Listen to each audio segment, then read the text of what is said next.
My parents refused to lend me money to buy a house, instead giving it to my golden child sister to go on vacation with her boyfriend. When I confronted them, they told me I didn't deserve it and that I should learn to handle my own problems. Hello everyone, my name is Anna, and I've always been the kind of person who prides herself on being independent, resourceful, and strong. I come from a family where love was supposed to be unconditional, and I thought that no matter what happened in life, my parents would always have my back. After all, that's what family is supposed to do, right? They're supposed to support you in times of need, especially when it feels like the world is closing in. But in my case, I learned the hard way that sometimes the people you expect to support you the most can be the ones who leave you feeling completely abandoned. My relationship with my parents had always been complicated, to say the least. Growing up, I was never the one who needed to be the center of attention or the one constantly asking for help. I preferred to keep to myself, work hard, and handle things on my own. My sister, Elena, on the other hand, has always been the golden child of the family. She could do no wrong in their eyes. Anything she asked for, no matter how extravagant, was handed to her without question. And over the years, I had come to accept that. My parents' favoritism toward her wasn't something I dwelled on, even though I often felt overlooked and underappreciated. But things changed when I finally reached a point in my life where I had saved enough to buy a house. It was something I'd been dreaming of for years, a space of my own, a place where I could build a future and start a new chapter. As the years passed, I had focused on my career, sacrificed countless hours, and worked hard to accumulate enough savings for a down payment. I wasn't asking for a mansion, just a modest home where I could finally feel settled, like I belonged. After all, everyone says that buying a home is one of the most important milestones in life, right? I needed to make this dream a reality. But when it came time to ask for help, I hesitated. I had always been the one who avoided asking my parents for anything. It wasn't because they hadn't been generous in the past, it was just that I was used to doing things on my own. Still, when the reality of the situation hit me, I realized I simply didn't have enough to cover the full cost of the down payment. So, I decided to ask my parents for a loan, a small amount that I could pay back over time, as I had always been financially responsible. I thought long and hard about how I would ask them, and when the time finally came, I approached them cautiously. I explained the situation in detail, laying out my savings, the house I had in mind, and how much I still needed to close the deal. I told them it would be a temporary arrangement, that I would repay them as soon as possible, and that this would be a huge step in my life. I was hoping, even expecting, that they would understand how important this was for me. After all, they had always preached the value of hard work and ambition. This was the culmination of everything I had worked for. But instead of the encouragement and support I expected, the reaction I received was shockingly cold. My mom's response was blunt and immediate. Anna, we don't think you're ready for something like this. Buying a house is a huge responsibility. You should think about it more. My dad didn't say much, but the disappointed look on his face was unmistakable. He sat there silently, his arms crossed, as if my request had offended him in some way. I was stunned. How could they not understand? I wasn't asking for a free handout. I was asking for a helping hand to make a dream come true. But no, instead, my mom continued. We've worked hard for our money, and we think you should do the same. Buying a house isn't just about having the funds. It's about being prepared for everything that comes after. You need to handle things on your own, like you always have. The words stung more than I expected. I had worked hard, yes, but in their eyes, that wasn't enough. It wasn't enough to prove that I had earned it. I felt like I was back in that familiar, frustrating place where they never seemed to see me as capable or deserving of anything beyond my own efforts. I left their house that day feeling empty, like the ground beneath me had been ripped away. I understood their worries, responsibility, the burden of a mortgage, the fear of financial strain, but I couldn't help feeling like I had been dismissed. More than that, it hurt because this wasn't just about a house.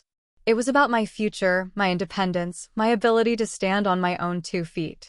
This was the moment that could set the foundation for everything that would come next in my life, but all I got was a cold, unfeeling rejection. As much as their refusal stung, I still wasn't ready to give up.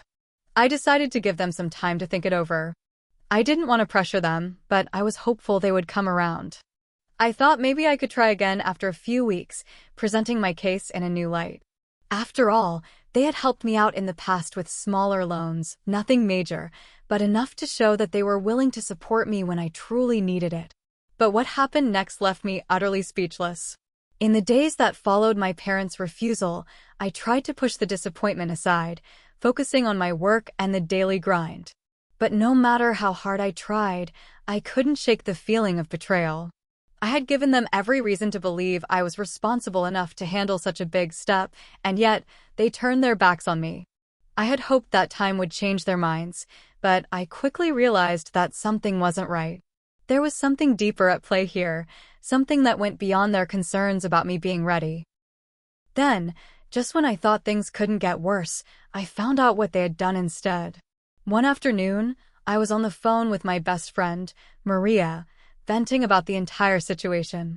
She had always been there for me, offering a listening ear and words of comfort whenever I needed them. As I was explaining how hurt I felt, she casually mentioned that she had heard something odd from Elena. Maria had been at a family gathering recently, and during that gathering, Elena had openly discussed her upcoming vacation plans. I paused, not fully processing what Maria had said. Elena had been planning a vacation? I was taken aback. My sister had always been more focused on her social life and her relationships than on any kind of long-term goals. While I had spent the last few years working overtime to save for a future, my sister had spent her time indulging in whatever whim came her way, traveling to expensive destinations, buying designer clothes, and living a life that seemed far removed from anything I could ever afford. When Maria revealed that my parents had given Elena a large sum of money to fund her upcoming vacation with her boyfriend, I nearly dropped the phone. I couldn't believe what I was hearing. Not only had they refused to lend me a fraction of that amount to buy a house, a huge milestone in my life, but they had given my sister money to go on vacation with her boyfriend. This wasn't just any vacation either. We're talking about a luxurious week in the Maldives, an island paradise that most people would only dream of visiting. I was stunned, furious, and above all, heartbroken. Why would my parents do this? Why would they choose to support Elena, the one who needed nothing, over me, someone who had worked tirelessly to achieve her dreams? It was almost as if they had completely disregarded everything I had ever done for the family, every sacrifice, every hour spent working to build a future. They had given Elena everything without question, and I was left to fend for myself. How was this fair? The worst part was that my parents didn't even try to hide it. They had no shame in telling me what they'd done. It was as if they were proud of their decision, as if helping Elena have the perfect vacation was more important than helping me secure a roof over my head. In the days that followed, the tension in the house was unbearable. I couldn't stop thinking about what I had learned. I started to question everything. Was this what my parents truly thought of me? Did they really believe I was less deserving of their support than my sister? It was hard to wrap my mind around the fact that they had chosen her, someone who, by their own admission, had never once struggled in her life, over me, someone who had fought tooth and nail to get where I was. I couldn't sit idly by any longer. I needed answers. I needed to confront them and demand an explanation, because the more I thought about it, the more I realized that their actions were not just unfair, they were downright insulting. The next time I saw my parents, I was determined to ask them about the money. I had already tried to approach them about my own needs, but now it felt like it was time to lay everything out in the open. I had nothing left to lose. When I walked into their house that afternoon, I could feel the tension in the air. My mom was sitting on the couch, her arms crossed, and my dad was in the kitchen, busy with something that seemed unimportant in the moment. I sat down, took a deep breath, and began. "I need to understand something," I said, my voice surprisingly calm considering the storm brewing inside me. "Why did you give Elena money for her vacation? Why was that more important than helping me with my house?" The silence that followed was deafening. My mom put down her phone and looked at me with a mix of guilt and annoyance. My dad came into the living room and leaned against the doorframe, his arms folded in a defensive posture. "Anna, this isn't about fairness. my mom said slowly, choosing her words carefully. We just think you're being impulsive. You're rushing into things. Buying a house at your age is a huge responsibility, and you should be more careful. Elena's vacation is just a small thing in comparison. I couldn't believe what I was hearing. A small thing? A vacation that would cost more than what I needed for my entire down payment was considered a small thing? I had worked years for this moment. Years of saving, working overtime, and planning for a future that had been within reach. And they were telling me it wasn't important? That I wasn't important? My dad spoke up then, and his words stung even more than my mom's. You need to learn to handle your own problems, Anna, he said, his tone sharp. We're not going to keep bailing you out. You need to figure it out on your own. The weight of his words hit me hard. Not only had they refused to help me, but they were also making it clear that they saw me as a burden. I had always prided myself on being independent, but here they were, telling me that I wasn't worthy of their support.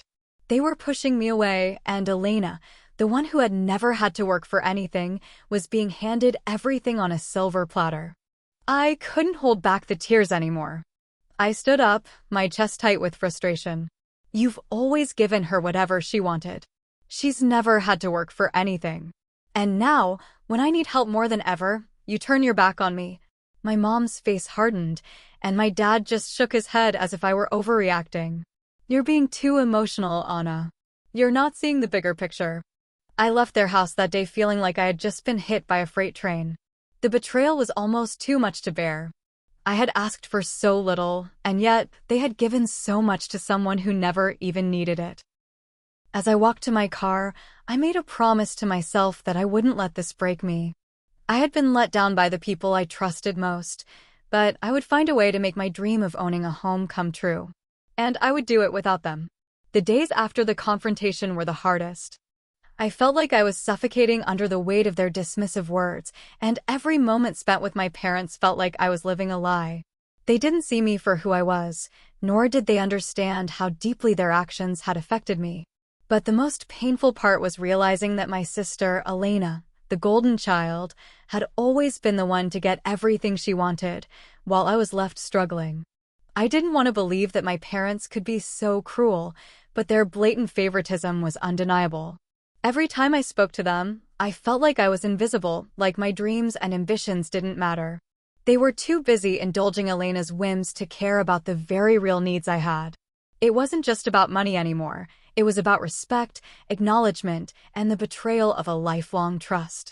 I knew I had to make one final attempt to salvage what was left of our relationship, or at least get some closure. I went back to their house one afternoon, determined to lay everything on the table once and for all. This time, I wasn't asking for anything. I wasn't going to beg or plead.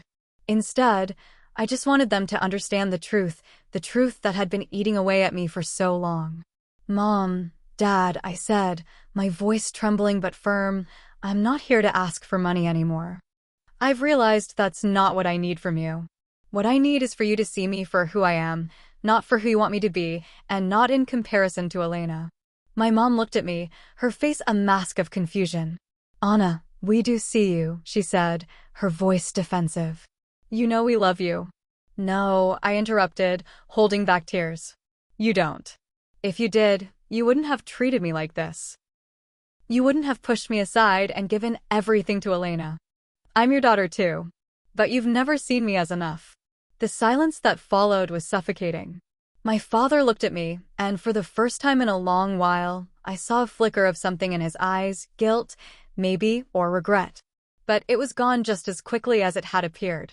I've always tried to do my best for both of you, my dad said quietly, as if trying to explain himself. But sometimes, you need to learn things the hard way. You need to stand on your own 2 feet. I shook my head, my heart heavy. I've been standing on my own 2 feet for years, but you don't see that. You've always been quick to help Elena, to hand her everything on a silver platter, and yet I'm the one who has to learn the hard way. Well, I've learned. And I've learned that I can't keep expecting you to help me, because you never will. With those words, I stood up and walked out of their house for the last time. I didn't know what the future held, but I knew that I no longer needed their approval. I had come to a painful realization that my parents' love was conditional. They loved me, but only on their terms. And those terms were based on their favoritism, their desire to see Elena thrive, while I was left to fend for myself. It hurt more than anything I could have imagined, but it also freed me.